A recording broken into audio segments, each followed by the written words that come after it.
बिस्मिल्लाहिर्रहमानिर्रहीम।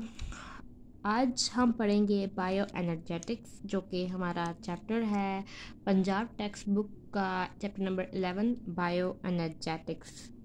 ठीक है, बायोलॉजी का। और बायो एनर्जेटिक्स आखिर होती क्या है? देखिए, बायो शो कर रही है, लफ्ज़ बायो से मुराद लाइफ है, और एनर्जेटिक्स एनर्जी, इसका स्टार्टिंग का वर्ड एनर्जी को शो कर रहा है। यानी एनर्जेटिक एनर्जी का क्या लेना देना है ज़िंदगी से।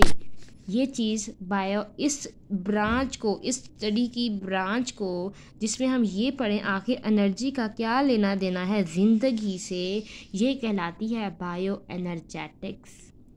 ठीक हो गया। अब कहते हैं कि जो बायो एनर्जेटिक्स है ना, ये लॉ ऑफ थर्मोडायनामिक्स को ओबे करती है। लॉ ऑफ थर्मोडायनामिक्स को ओबे करती है, इसका क्या मतलब हुआ? लॉ ऑफ थर्मोडायनामिक्स कहता है energy can't be created not be destroyed, but it can change from one form to another form. ठीक, ये थर्मोडायनामिक्स का पहला लॉ है। इसका क्या मतलब हुआ? देखें, सन से एनर्जी मिली, सन पे जो भी रिएक्शन हो रहे हैं, सन से एनर्जी मिली पौधों को, किस फॉर्म में? लाइट एनर्जी की फॉर्म में मिली। लाइट एनर्जी की फॉर्म में मिली। जब लाइट एनर्जी की फॉर्म में पौधों ने गेन की, तो पौधों ने किस चीज़ में बदल दी? लाइट एनर्जी किस चीज़ में कन्वर्ट हो गई? केमिकल एनर्जी में। क्यों? रिएक्शन हुआ ना, फोटोसिंथेसिस हुई और केमिकल एनर्जी में बदल गई। वही केमिकल एनर्जी जब इंसानों ने ली, जब दूसरे जानदारों ने ली, उनको एक उनके अंदर जो पोटेंशियल एनर्जी की फॉर्म में स्टोर हो गई। फिर जब उन्होंने काम किया, उनकी काइनेटिक एनर्जी में बदली, वो मैकेनिकल एनर्जी में भी बदली, वो साउंड एनर्जी में भी बदली, वो हीट एनर्जी में भी बदली। ठीक हो गया ना? तो एनर्जी कहीं भी डिस्ट्रॉय नहीं हो रही, ज़ाया नहीं जा रही, एक फॉर्म से दूसरी फॉर्म में बदलती जा रही है। ये तो हो गया पहला लॉ। ठीक हो गया। अब दूसरा लॉ थर्मोडायनामिक्स का। थर्मोडायनामिक्स के लॉज को इसलिए एक्सप्लेन करिए क्योंकि सेकंड ये जो लाइन लिखी है ना, biological energy transformation obey the laws of thermodynamics. इसका मतलब क्या है? तो सेकंड लॉ हो गया, for spontaneous process entropy of the universe increases.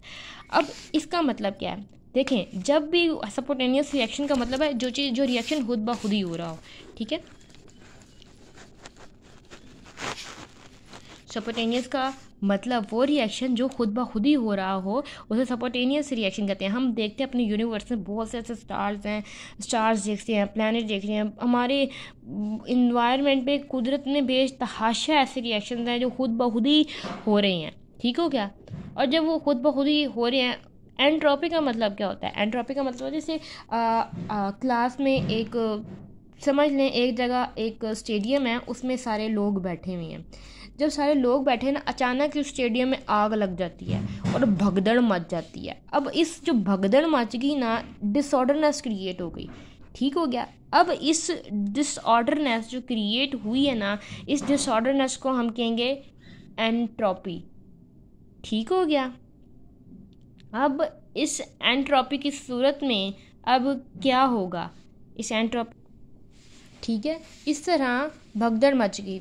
और इस तरह अगर मैं यूनिवर्सल लेवल पे बात करूँ ना, तो जो रिएक्शन खुद ब खुद ही हो रहे हैं ना सपोटेनियसली, उनकी एंट्रोपी, उनकी डिसऑर्डरनेस ज़्यादा होती है। कैसे? क्योंकि जितना सपोटेनियस से खुद हो रही हैं, जाहिर सी बात है बहुत से रिएक्शन हाई लेवल पे, हाई टेम्परेचर पे हो रहे हैं। जब हाई टेम्परेचर पे हो रहे हैं, उनके जो मॉलिक्यूल्स हैं वो ज़्यादा एनर्जाइज होंगे, वो उतनी ही हरकत करेंगे। वो जितनी ज़्यादा हरकत करेंगे उतना ज़्यादा टेम्परेचर हाई होगा। जितनी ज़्यादा टेम्परेचर हाई होगा, मॉलिक्यूल्स हरकत करेंगे, अपनी जगह से हिलेंगे और डिसऑर्डरनेस क्रिएट होगी, जिसकी वजह से एंट्रोपी बढ़ेगी।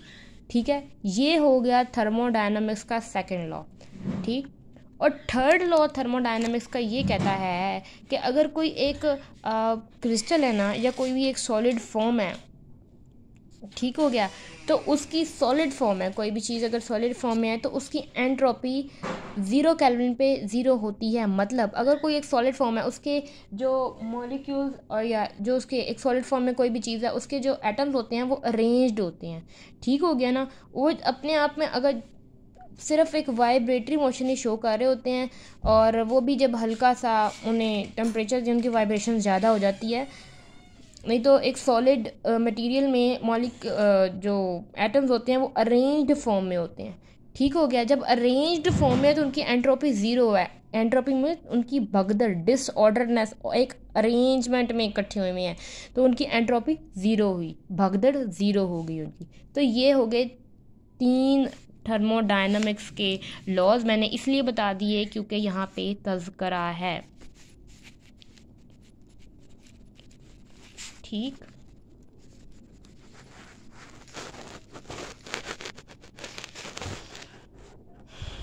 ये लाइंस भी देख लें। ठीक, मैं इसलिए बता रही हूँ। एंट्रोपी इंक्रीज हुई। और थर्ड लॉ भी मैं लिख देती हूँ यहाँ पे कि अगर कोई चीज़ परफेक्ट क्रिस्टलाइज फॉर्म में है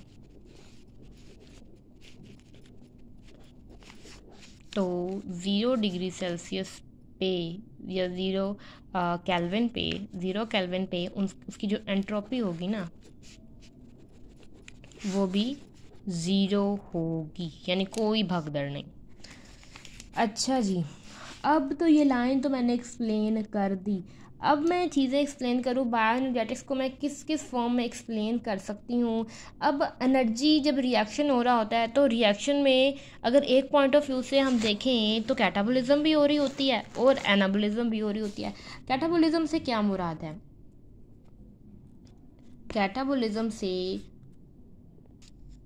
कैटाबोलिज्म से मुराद है कि लार्ज मॉलिक्यूल्स को छोटे मॉलिक्यूल्स में तोड़ना, ये कहलाता है कैटाबोलिज्म। याद रखिए, हमेशा कैटाबोलिज्म में एनर्जी हमें देनी पड़ती है। ठीक, कैटाबोलिज्म में एनर्जी हमें देनी पड़ती है, जबकि अगर मैं एनाबोलिज्म की बात करूं तो एनाबोलिज्म में एनर्जी रिलीज होती है।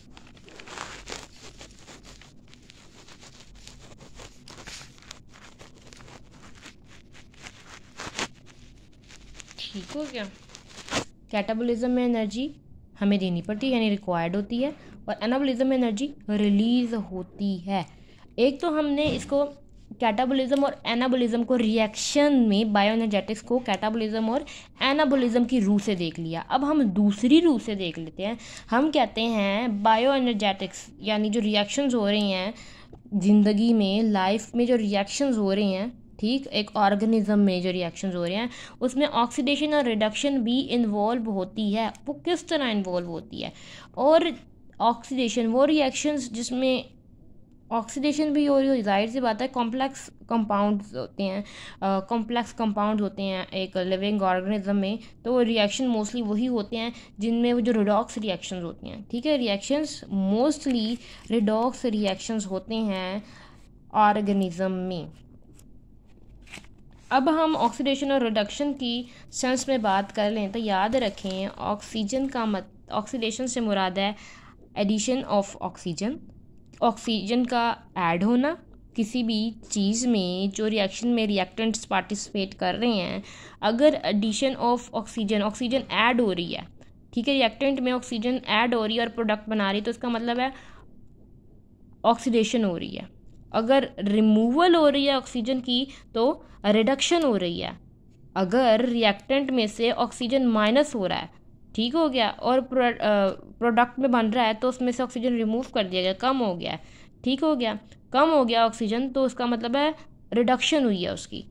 ठीक, और अगर मैं उसको दूसरे नज़र से देखूं, अगर इलेक्ट्रॉन उसने लूज़ किया, रिएक्टेंट ने इलेक्ट्रॉन लूज़ किए हैं और वो प्रोडक्ट में कन्वर्ट हुआ है, तो इसका मतलब है उस रिएक्टेंट की ऑक्सीडेशन हुई है। लेकिन जो दूसरा रिएक्टेंट में, अगर कोई रिएक्टेंट में जो चीज़ बनी है प्रोडक्ट में, जो दूसरी चीज़ बनी है, किसी चीज़ ने प्रोडक्ट में गेन भी तो किया ना। अगर एक चीज़ ने लॉस इलेक्ट्रॉन को रिलीज़ किया है, दूसरी चीज़ ने गेन भी तो किया होगा ना। जिस चीज़ ने गेन किया है इलेक्ट्रॉन को, उसकी क्या हुई है? उसकी रिडक्शन हुई है। ठीक हो गया, उसकी रिडक्शन हुई है। और अगर किसी भी चीज़ में से मैंने हाइड्रोजन को रिमूव कर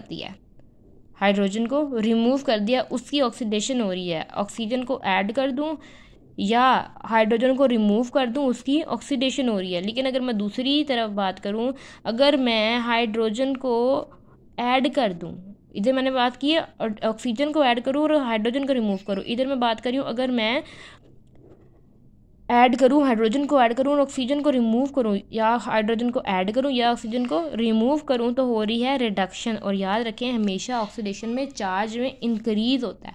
ये बहुत एंट्री टेस्ट में ये क्वेश्चन आया हुआ है कि इन ऑक्सीडेशन, आगे ऑप्शन दी होती हैं, चार्ज इंक्रीज़ करता है, या ये आ सकता है increase in charge is in, option दिए होती हैं oxidation, reduction, both and A and B, या नन ऑफ दीज।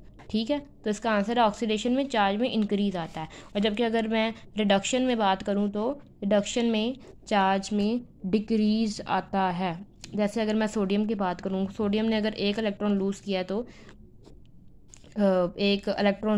उसके ऊपर चार्ज 1 आ गया, +1 आ गया। उसने 2 इलेक्ट्रॉन लूज़ किए तो +2 आ गया। इस तरह तो देखे ना, इसका क्या हुआ, चार्ज इंक्रीज़ हुआ। लेकिन अगर मैं बात करूं क्लोरीन की या किसी और एलिमेंट के जो चार्ज गेन करता है, अगर उसने एक इलेक्ट्रॉन लिया है, मैं सपोज करवा रही हूँ ये, ठीक है, अगर उसने कोई भी एलिमेंट है, अगर लेट सपोज अगर डी एक एलिमेंट है, उसने इलेक्ट्रॉन एक गेन किया है, जब उसने एक इलेक्ट्रॉन गेन किया है ना, तो उसका चार्ज -1 था। लेकिन अगर डी ने 2 इलेक्ट्रॉन गेन किया, उसका चार्ज आ गया -2। अब बताएं मुझे -1 बढ़ा है कि -2 बढ़ा है? -1 बढ़ा है ना, तो -2 देखें, जैसे जैसे इलेक्ट्रॉन लेता जा रहा है उसकी माइनस की वैल्यू बढ़ती जा रही है, इसका मतलब है चार्ज डिक्रीज होता जा रहा है। ठीक हो गया। तो ये हो गई हमारी बेसिक चीज़ें। ठीक है।